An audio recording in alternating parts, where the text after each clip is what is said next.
Vamos à nossa aula de matemática do mercado financeiro. Para entender o mercado financeiro, é muito importante entendermos o conceito de retorno. Ao investir um determinado valor, esperamos um certo retorno financeiro que será determinado conforme a nossa aptidão ao risco.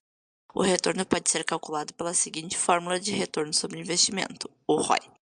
ROI é igual a receita menos o custo do investimento sobre o custo do investimento vezes 100.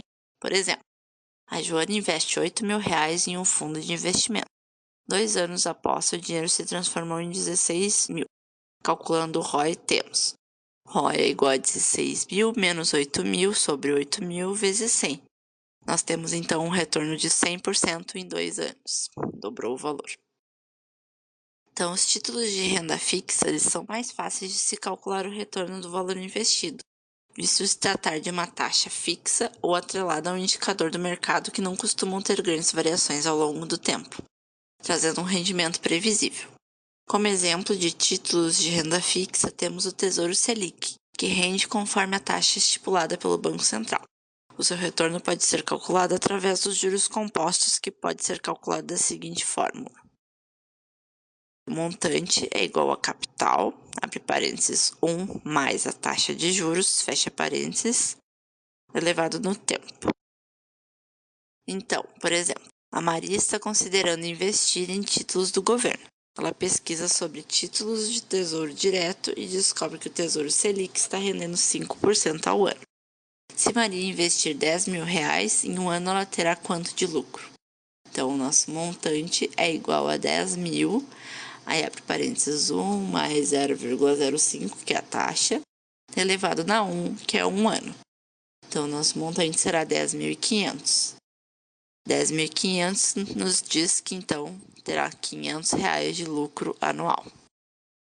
E os fundos de investimento, então, são um tipo de investimento que deve se levar em consideração os valores descontados de seu lucro, como a taxa de administração e imposto de renda, além da política de investimentos do mesmo, que pode ser mais arrojada ou conservadora.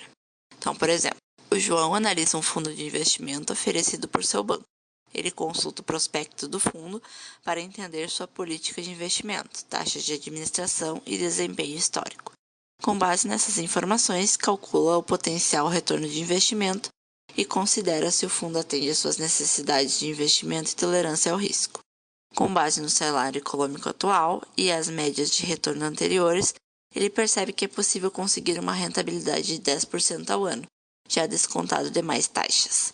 Calculando seu lucro anual ao investir 5 mil, obtemos o montante de 5 mil, parênteses 1 mais 0,1 na 1, que é o tempo.